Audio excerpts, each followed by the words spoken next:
My cheating fiancé was having an affair with my mother, and it turns out that he is the father of my baby brother.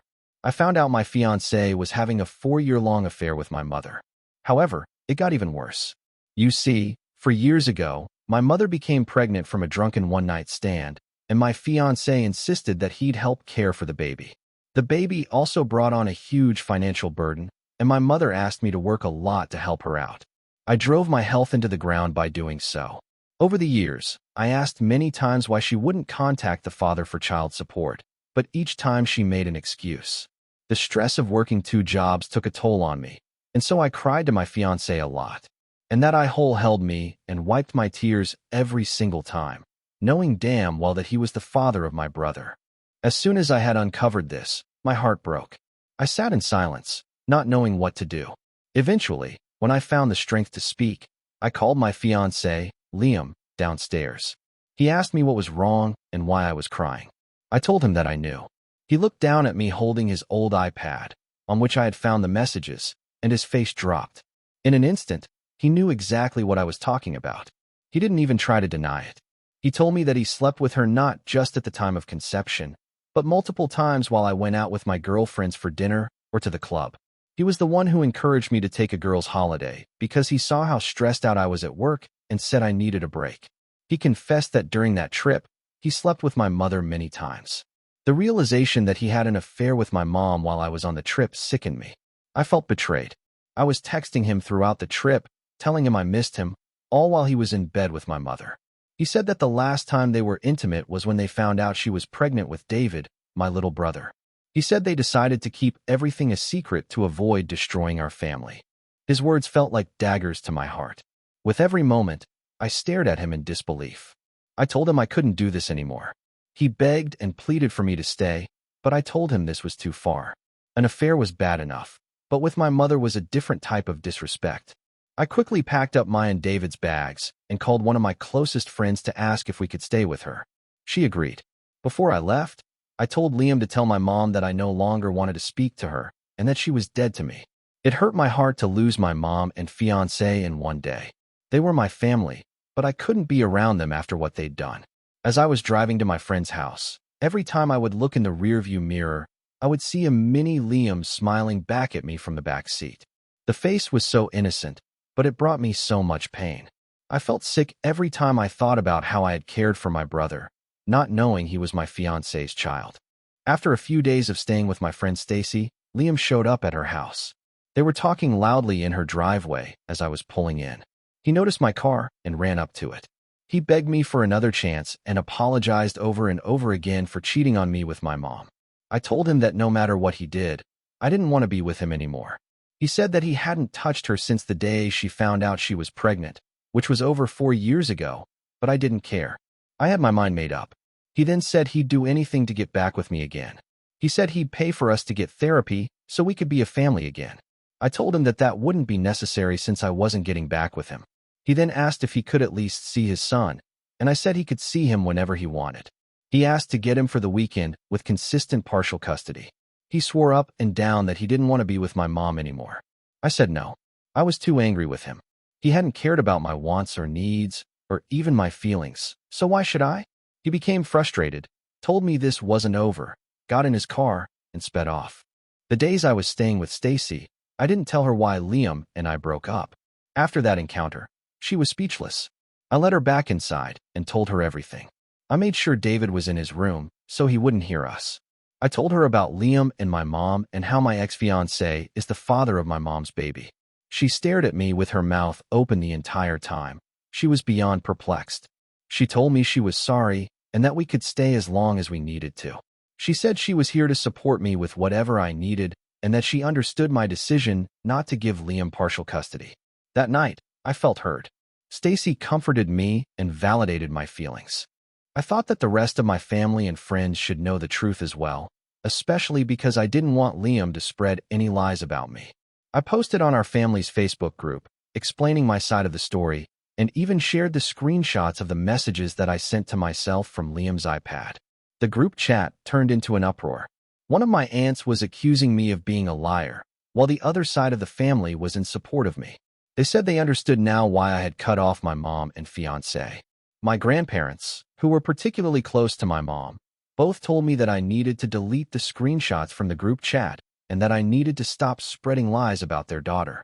I responded that if Liam wasn't the father, they should ask her who the real dad was. I didn't get a reply from them. My cousin felt really bad about the situation and offered a room in her house for me to stay. I took her up on the offer because I no longer wanted to burden Stacy with my family drama. I decided that I needed to get a new job in a new city and to get far away from them as well. My cousin's house was a few states away, and I thought this would be the perfect place for me and David to stay for the time being. I was in the process of moving in with my cousin when I made a storytime post on Instagram about the infidelity. This did cause a stir in Liam's and my shared friend group. Some of them sided with me, but others doubted my story. It was mainly the guys that he went to college with who denied my story. They'd known Liam from their fraternity and stood 10 toes behind him. Since everyone in the comments underneath my post, which got a bit more attraction than I ever meant it to, was cooking him and sending hate mail to his DMs, he deactivated his account shortly after. His parents started contacting me. They said they hated to see Liam lose a girl like me. They told me he was very depressed, that I knew that overall Liam was a good guy, and that I should take him back. I told them that I didn't need to hear this from them, as it was already what Liam had said before. They said that they were on his side because he had been faithful for over 4 years now and tried to convince me to take him back again. I told them no once again and asked them not to contact me regarding Liam because I was determined to move on from him. The next few weeks, my mom and my ex constantly tried to contact me. I blocked both of their numbers, but then they'd call from different throwaway numbers or send members of my family to contact me. But I didn't want to hear it. Liam would try to get our shared friends to DM me on Instagram, and every time they'd ask the same question: would you just hear Liam out? I would give them the same answer: no. I didn't want to block them like I did with Liam's parents because, at the end of the day, we were still friends, but I had to look out for myself. One day, my mom found out I had moved out of Stacy's house into my cousin's house. She showed up and rang the doorbell. Once I saw who it was, I told my cousin not to answer and to leave it alone, but this woman wouldn't stop. She rang the doorbell 20 more times until I finally opened the door. I threatened to call the cops on her if she didn't leave. She said she wanted to talk to me. I said there was nothing to talk about and tried to close the door. She stopped the door with her foot and told me how sorry she was, and that she and Liam didn't have anything going on after David was born. I told her again that I didn't care and wanted both of them out of my life. This wasn't 100% true. The truth was, I missed my mom. We were best friends before this happened. She had always been there for me growing up, but having a kid with my fiancé was too much to bear in our relationship. I asked her to respect my wishes and left. That night, she sent me a long paragraph, saying again how sorry she was and blaming her grief for the affair. She said that since the day I brought Liam home, he always reminded her of my father. She said they looked alike and even talked similarly. My father passed in a car accident before I could remember. I didn't have any pictures with him, and the only time I saw him was the wedding photo of him and Mom that sat in my grandmother's living room. She went on to say that Liam made her feel exactly like their father did, and it felt like a rekindling of their love again. She said she was so struck with grief that she couldn't think straight, even though my father died over 20 years ago. She said it still hurts like the first day she found out. This still didn't seem like a valid enough reason to sleep with him on multiple occasions. This long text felt like a punch to the gut. I was more confused than ever, and the pain I felt was immeasurable. In the midst of all this chaos, my ex-fiancé pursued legal action to get partial custody of his son. The court proceedings were exhausting and emotionally draining. I felt he was only trying to get partial custody of David out of spite. He still seemed interested in me and wanted a reason to talk to me. I could see right through it. Despite everything we'd been through, the judge granted him partial custody because he was technically the actual father of the child. This was another blow to my already shattered heart. Liam would take David for the rest of the summer, and during the school year, David would be with me. Since it was June, the judge said that from this day until early August, David was set to be with Liam.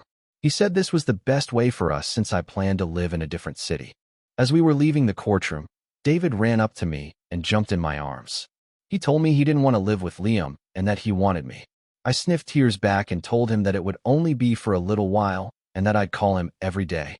In that instant, Liam snatched David away from me and told me to stop trying to turn his child against him. David began crying and screaming. I hugged him and told him that I loved him. Later that day, I watched them as they drove off, wiping away my tears to see more clearly.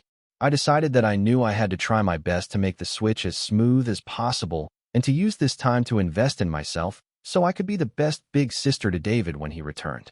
With my personal life in ruins, I decided to focus on my career as a nurse. I started to consider moving to a new city, somewhere I could start fresh and leave all these painful memories behind. It was a daunting thought, but I knew I needed to do something to move on. I ended up moving out of my cousin's house. She had been a pillar of support through all this. She helped me save money for rent, gave me emotional support, and helped me get back on my feet. I moved to Georgia to get a nice home with plenty of land for David to run around on.